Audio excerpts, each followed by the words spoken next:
오늘은 느헤미야서입니다. 느헤미야서는 예루살렘 성의 재건과 또 일상생활에서의 율법 회복을 강조하는 내용을 담고 있습니다. 느헤미야는 페르시아 제국의 아닥사스다 왕의 술 시중을 지휘했던 인물입니다. 페르시아 제국은 역대기부터 에스라, 느헤미야, 에스더, 다니엘 등 포로기 이후 시대 성경들의 배경이 되는 우리에게 잘 알려진 나라입니다.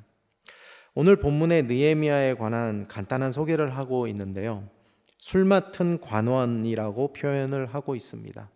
그런데 술 맡은 관원이라고 하면 언뜻 보면 하찮은 관리로 우리는 생각할 수도 있습니다. 그런데 이 술 맡은 관원은 언제나 왕의 곁을 지켜야 했기 때문에 신분이 확실해야 했습니다. 또한 왕은 독살의 위협 속에서 살았기 때문에 술 시중을 드는 이야말로 왕의 신복으로 여겨졌습니다. 그리고 왕은 가끔씩 이 술 시중을 드는 이 사람들과 이야기를 나누었으므로 고대 이 사회에서는 막강한 자리였습니다. 비록 포로 출신이었지만 페르시아 내에서 높은 관직에 있었던 느헤미야에게 어느 날 한 소식이 들려오게 됩니다. 그 소식은 바로 유대 땅 예루살렘의 소식이었습니다. 그 소식을 가지고 온 자들은 자신의 형제인 하나니를 비롯해서 몇 사람이었는데 그들은 지금 예루살렘이 어떤 상태에 있는지 알려줍니다. 지금 유대와 예루살렘은 큰 환난을 당하고 능욕을 받으며 또한 예루살렘 성은 무너지고 성문들은 불탔다라는 내용이었습니다. 이런 조국의 암울한 상황을 듣게 된 느헤미야는 하나님께 기도하게 됩니다. 그런데 금식하면서 기도합니다. 이 느헤미야의 기도를 좀 자세히 들여다보면 일정한 구조를 가지고 있음을 발견할 수 있습니다. 본문 5절에 느헤미야는 하나님의 이름을 동격으로 반복해서 부르는 것을 보게 됩니다. 5절입니다. 이르되 하늘의 하나님 여호와 크고 두려우신 하나님이여 주를 사랑하고 주의 계명을 지키는 자에게 언약을 지키시며 긍휼을 베푸시는 주여, 이렇게 2번 부르게 됩니다. 이 기도는 하나님을 초자연적인 분이면서도 또한 우리와 언약을 맺어 교제하시는 분이라는 고백을 담고 있습니다. 우리 역시도 마찬가지입니다. 언제나 하나님의 존재와 하나님이 가지신 능력과 하나님의 약속하심을 믿고 고백해야 합니다. 또한 그 고백이 우리의 삶에 연결되어서 우리가 삶 가운데서도 하나님을 경외하며 두려워할 줄 알아야 합니다. 다시 말해서 살아계신 하나님으로 믿고 따라야 한다는 것입니다. 느헤미야는 자신의 기도를 하나님께서 들어주셔야 한다는 2가지 근거 가운데 기도를 드립니다. 그 첫 번째 근거가 하나님의 약속입니다. 레위기 26장 27절에서 33절 말씀을 보시겠습니다. 너희가 이같이 될지라도 내게 청종하지 아니하고 내게 대항할진대 내가 진노로 너희에게 대항하되 너희의 죄로 말미암아 7배나 더 징벌하리니 너희가 아들의 살을 먹을 것이요 딸의 살을 먹을 것이며 내가 너희의 산당들을 헐며 너희의 분향단들을 부수고 너희의 시체들을 부서진 우상들 위에 던지고 내 마음이 너희를 싫어할 것이며 내가 너희의 성읍을 황폐하게 하고 너희의 성소들을 황량하게 할 것이요 너희의 향기로운 냄새를 내가 흠향하지 아니하고 그 땅을 황무하게 하리니 거기 거주하는 너희의 원수들이 그것으로 말미암아 놀랄 것이며 내가 너희를 여러 민족 중에 흩을 것이요 내가 칼을 빼어 너희를 따르게 하리니 너희의 땅이 황무하며 너희의 성읍이 황폐하리라고 말씀하셨습니다. 여호와 하나님을 청종하지 않고 대항하면 하나님의 진노를 7배나 더 징벌한다라고 하십니다. 또한 여러 민족 중에 흩어버리고 이들의 땅을 황무하게 하고 성읍을 황폐하게 할 것이라고 분명히 하나님은 말씀하셨습니다. 그러나 이스라엘이 죄에서 돌이켰을 때 하나님께서는 어떻게 하실지 레위기 26장 40절에서 42절에 하나님께서는 분명히 이렇게 말씀하십니다. 그들이 나를 거스른 잘못으로 자기의 죄악과 그들의 조상의 죄악을 자복하고 또 그들이 내게 대항함으로 나도 그들에게 대항하여 내가 그들을 그들의 원수들의 땅으로 끌어갔음을 깨닫고 그 할례받지 아니한 그들의 마음이 낮아져서 그들의 죄악의 형벌을 기쁘게 받으면 내가 야곱과 맺은 내 언약과 이삭과 맺은 내 언약을 기억하며 아브라함과 맺은 내 언약을 기억하고 그 땅을 기억하리라. 이스라엘이 그들의 마음을 낮추고 하나님의 형벌을 기쁘게 받으면 다시 야곱과 이삭과 아브라함과 맺은 언약을 기억하시고 그 땅을 기억하시리라고 말씀하십니다. 이렇듯 하나님께서는 하나님으로부터 멀어지고 대적하는 자들에게 분명한 벌을 내리십니다. 이것이 하나님을 따르지 않고 하나님의 말씀을 듣지 않는 사람들에게 하신 하나님의 언약입니다. 그러나 죄 가운데 있더라도 다시 하나님께 회개하고 돌아올 때 하나님께서는 그들을 용서하시고 받아주십니다. 하나님의 말씀을 잘 듣고 그 말씀대로 순종하는 이들에게 맹세하신 이 언약을 우리는 말씀을 통해서 또한 확인할 수 있습니다. 느헤미야가 두 번째로 하나님께서 자신의 기도를 들어주셔야 한다는 근거로 자신을 비롯해서 이스라엘 백성들을 가리켜서 주의 종들이라는 표현을 썼다는 것입니다. 모두가 아시는 바와 같이 구약 성경에서 종이라고 함은 아브라함, 이삭, 야곱, 여호수아, 이사야 등과 같이 하나님의 뜻을 성취하는 책임적인 위치에 있는 자들을 의미합니다. 느헤미야는 이 기도를 통해서 자신이 예루살렘의 성전을 재건할 수 있게 해달라는 요청을 하고 있는 것입니다. 그와 관련하여 앞으로 자신이 예루살렘 성벽을 재건할 때 이스라엘 백성들을 세우게 될 것인데 이와 관련하여 하나님께 성벽 재건의 임무를 부여받게 되기를 간구하는 것입니다.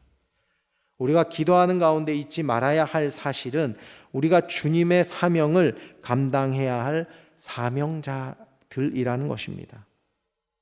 내가 잘 알고 성경적, 신학적 지식이 뛰어나서 하나님의 일을 감당하는 것이 아닙니다. 하나님으로부터 부르심을 받았기 때문입니다. 하나님의 자녀로 우리는 선택되었고 부르심을 받았습니다. 때문에 우리는 사명자로서의 책임감을 가지고 살아가는 것입니다. 목사나 선교사, 전도사 등은 직분으로 받은 것입니다. 목사라는 직분이 절대로 계급이 될 수는 없습니다.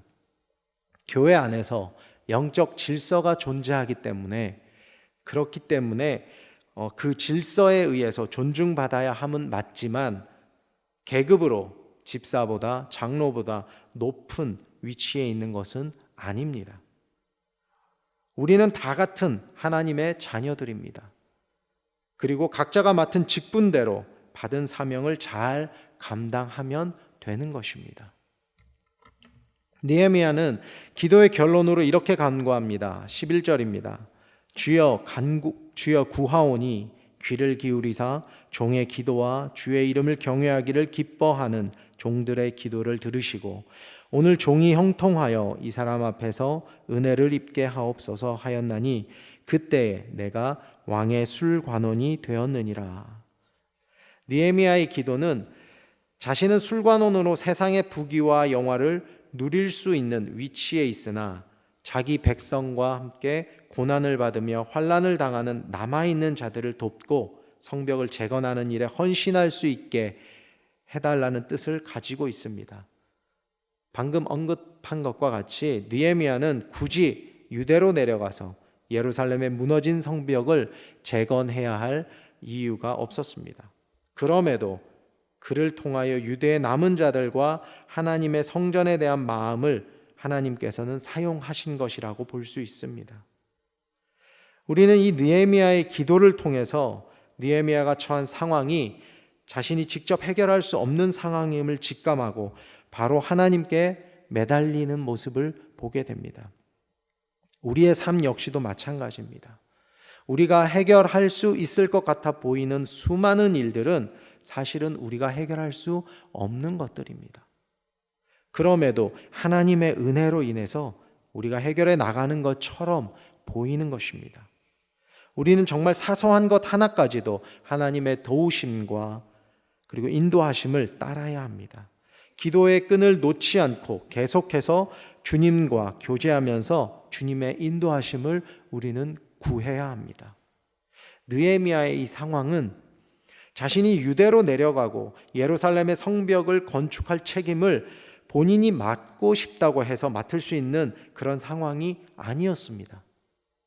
그러나 하나님께 기도하고 매달릴 때 하나님께서 역사하셔서 그 왕의 마음을 움직이셨고, 그리고 성벽 건축의 책임은 물론이고 유대까지 내려갈 수 있는 그 모든 길을 통과할 수 있도록 왕의 교서와 또한 그곳까지 안전하게 갈 수 있도록 군대와 또한 성벽 재건에 필요한 모든 재료까지도 다 받아서 갈 수 있도록 역사해 주시는 것을 우리는 볼 수 있습니다.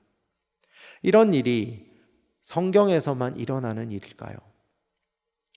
그렇지 않습니다. 우리의 삶 가운데서도 하나님의 역사는 나타납니다. 또한 우리의 삶 가운데서도 하나님의 능력은 나타나는 것을 우리는 볼 수 있습니다. 우리는 그 하나님의 능력과 역사하심을 믿고 따라가야 합니다. 오늘 우리는 느헤미야의 기도에 관해서 나누고 있습니다. 느헤미야의 기도는 먼저 하나님을 정확하게 아는 것에서 시작을 했습니다. 그리고 하나님께서 우리에게 하신 약속을 믿고 그 약속을 의지하며 나아가야 합니다. 나아가고 있습니다.